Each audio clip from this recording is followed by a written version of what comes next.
Cari amici, ben ritrovati. Quest'oggi la rubrica Il punto della situazione ci porta a Segusino.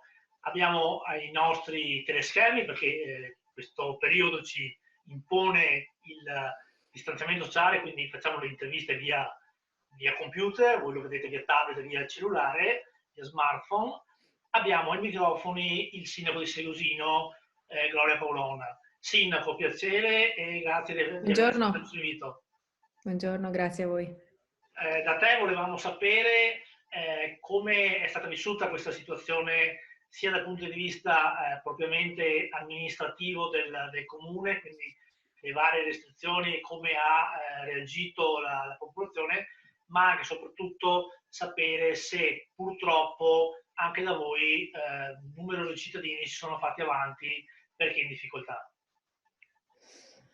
Sì, innanzitutto posso dire che nella gestione, ecco, di questa situazione abbiamo avuto sicuramente dei vantaggi a nostro favore, ecco, uno tra tutti quello di non aver avuto contagi in comune, e quindi sicuramente un'atmosfera per quanto possibile un po' più, ecco, un po' meno di apprensione e un po' più, ecco, non dico rilassata, però quantomeno ci ha permesso, insomma, di ragionare anche a mente fredda e dandoci anche del tempo per mettere in atto poi le varie strategie.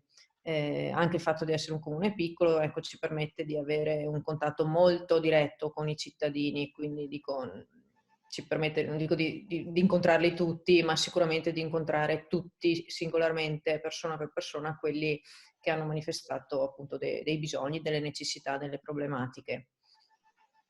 Da questo punto di vista, da quando appunto sono stati stanzionati i soldi, i fondi per appunto venire incontro a queste situazioni, ci siamo subito messi in moto con l'ufficio servizi sociali, con la nostra assistente sociale, e abbiamo gestito appunto singolarmente le varie casistiche. Sì, abbiamo fatto un bando, però poi abbiamo sempre privilegiato il contatto diretto, il contatto umano, anche per verificare che i bisogni non fossero esclusivamente appunto economici, ma anche eventualmente altre necessità, altre richieste. Dalla normalità, se questo si può chiamare normalità, che aumento avete avuto di richieste in percentuale?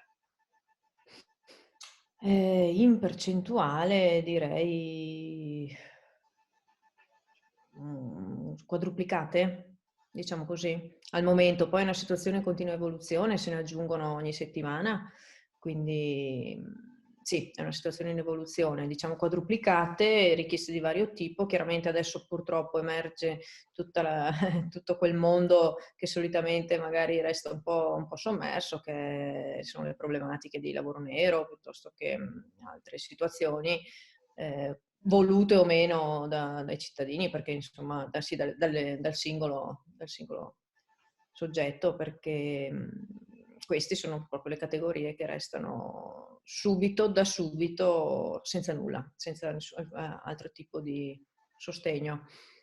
Ricordiamo ai telespettatori, Segusino è un comune che è ai confini tra due province. Questo cosa ha comportato a livello di forze dell'ordine e di pattugliamento del territorio? Il cittadino è stato molto ligio nel non attraversare i varchi? E beh, a parte diciamo la confusione, diciamo l'incertezza dei primi giorni in cui tutti appunto si chiedevano cosa posso, cosa non posso fare, diciamo che la maggior parte di noi sconfina di provincia quotidianamente anche solo per andare al lavoro. Molti hanno famiglie a cavallo tra le due province, magari i genitori piuttosto che un figlio, così, quindi questa sicuramente è stata una delle casistiche più difficili, ecco, la separazione degli affetti, quindi non solo tra comuni, ma addirittura tra province, che quindi forse anche ha un impatto anche psicologico un po' più forte, perché magari se qualcuno, magari sconfinare tra comuni era sconsigliato, ma a volte c'era un giusto motivo, sconfinare tra province è ancora un po' più sconsigliato, diciamo, e sicuramente anche le direttive sono state più controllate, più monitorate anche da parte delle forze dell'ordine.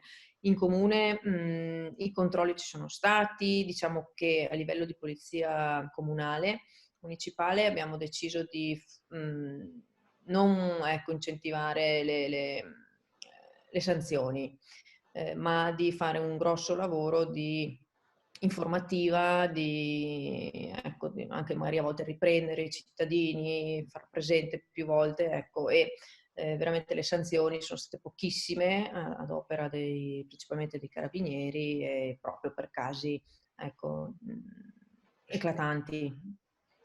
Abbiamo dato il tempo ai cittadini insomma di adattarsi, di cambiare le proprie abitudini perché non è una cosa semplice, l'abbiamo provato tutti sulla nostra Ed pelle, è non è anche così un buon modo per semplice. essere vicini alla cittadinanza. Allora, noi ti Sì. facciamo un'ulteriore domanda da amministratore. Quali sono le esigenze e quali sono le domande che tu vorresti fare adesso se al posto mio ci fosse il primo ministro? È dura senza autocensurarsi. Allora, niente, io credo che anche alla luce dell'ultimo DPCM che è stato annunciato lo scorso weekend, credo che una domanda venga lampante agli occhi di tutti, perché ad alcune categorie ancora non è permesso di riaprire con le dovute cautele, precauzioni e tutto quanto. Credo che questo cominci a essere veramente molto dannoso perché i nostri, soprattutto nei nostri comuni, sono la categoria più rappresentata, quella dei piccoli negozi, appunto, degli acconciatori, dei bar, queste piccole realtà che già da 2 mesi ormai sono in difficoltà e non credo davvero possano reggere un altro mese di chiusura. Quindi non vedo la differenza, ecco, se posso fare la fila per entrare in negozio appunto di alimentari con tutte le dovute precauzioni, non vedo perché non posso fare lo stesso in un altro tipo di esercizio. Ci uniamo anche noi al tuo appello sperando che arrivi a chi di dovere. Un'ultima cosa, ringraziandoti per il tempo che hai dedicato a noi. Un augurio ai tuoi concittadini e a tutti i telespettatori. Beh, un augurio davvero che non solo di tornare presto alle nostre vite precedenti, ma anche insomma di aver potuto per quanto poco ecco, trarre qualche insegnamento anche da questa situazione. Credo che sia la cosa più saggia da fare. Non possiamo cambiare la realtà dei fatti, ma possiamo sicuramente rifletterci sopra. Gloria Paolo, sindaco di Segusino, noi ti ringraziamo nuovamente per aver accettato il nostro invito e ti auguriamo un buon lavoro. Grazie altrettanto.